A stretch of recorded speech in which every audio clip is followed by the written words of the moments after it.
मित्रों, जय सच्चिदानंद। एक चर्चा आपसे करनी थी। कल दोपहर को लगभग 2 बजे एक बड़े व्यापार करने वाले हमारे मित्र हमसे मिलने आए। है 100-150 करोड़ का व्यापार है उनका, और मित्र हैं पुराने हमारे, तो नज़दीकी मित्र हैं, नाम तो नहीं बताऊंगा।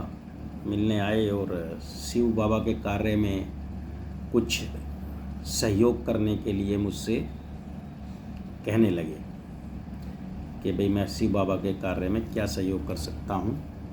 मैंने पूछा भाई क्या सहयोग कर सकते हो? आप अपना ध्यान योग लगाओ और बाबा को याद रखो, वही बाबा का सबसे बड़ा आपका सहयोग है और वही बाबा पर खुश होगा उसी से ही।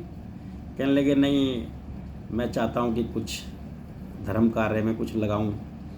तो मैंने कहा लगा दो भाई, बहुत बहाने हैं लगाने के, है ना।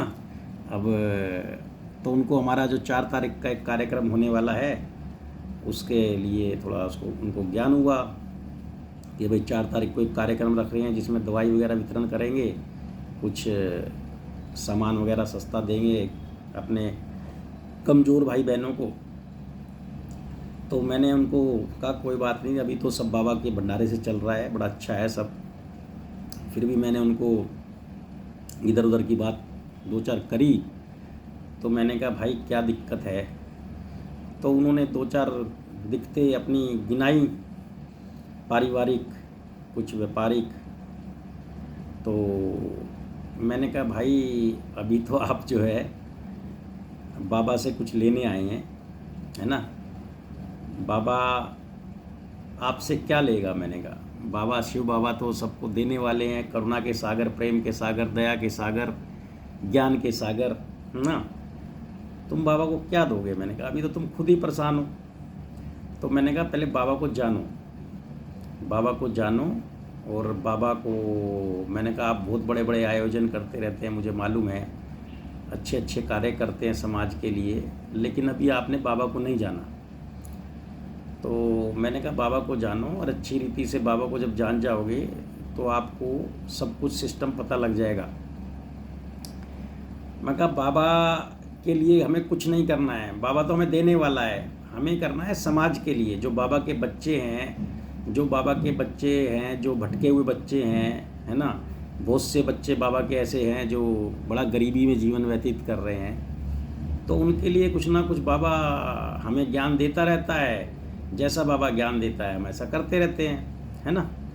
और कोई कर्म तो किसी के कोई बदल नहीं सकता, कर्म खुद ही से ही बदले जा सकते हैं। अगर मैं खुद से ही कोशिश करूँगा तो ही कर्म बदलेंगे।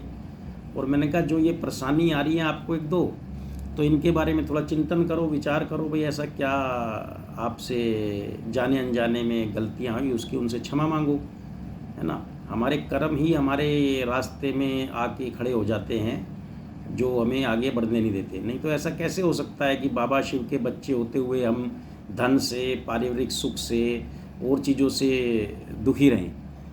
तो मैंने कहा भाई देखो, बाबा का मैं जब से बाबा को मैंने जाना और सब सुख संपन्नता मेरे पास है, कोई कष्ट नाम की चीज़ ही नहीं है। धन धान्य तो छोटी मोटी चीज़ें होती हैं, पारिवारिक सुख और सब ज्ञान का सुख, अंतरात्मा का सुख, तो ये सब बाबा से मिल जाता है। और बाकी रही सहयोग की बात, मैंने कहा 4 तारीख को आपको जो भी अपने पास से करना हो, तो कोई हम पैसा तो किसी लेते नहीं। अगर कुछ आपको वहाँ पे बाबा के जो बच्चे वहाँ पे एकत्रित होंगे उनके लिए कुछ करना हो तो आप वितरित कर देना अपने हाथों से, है ना।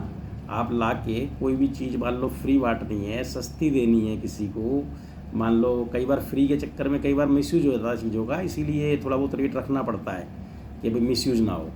तो मैंने कहा जो भी आपका हो आप प्रोग्राम में आना 4 तारीख को, रविवार को 4 मई को 3 बजे से जो है, उसमें बाबा का ज्ञान पे चर्चा भी होगी, भजन संध्या भी होगी, उसमें भी कुछ पुरस्कार वगैरह दिए जाएंगे और बाबा के कुछ ज़रूरतमंद बच्चों को सस्ता सामान भी दिया जाएगा। तो यही सब होता है। मैंने कहा और क्या है, बाबा के बच्चे इकट्ठे होंगे, आनंद लेंगे और कुछ फ़ायदा भी होगा और कुछ जो है ज्ञान की बातें भी होंगी। तो उससे क्या है कि बाबा के बच्चों को जो है, कोई बाबा चढ़ावा तो मांगता नहीं है, ना कोई दान लेता है, ना कोई चंदा लेता है, ना किसी तरह का वस्त्र लेता है, ना आभूषण लेता है। वहाँ तो सब फ्री का है बाबा के भंडारे से। तो बस बाबा को अच्छी रीति याद रख करने की बच्चों को जो है उनको एक प्रोग्राम के द्वारा बताएंगे, और भविष्य में भी जैसा चलता रहेगा वैसा करते रहेंगे। जय सच्चिदानंद।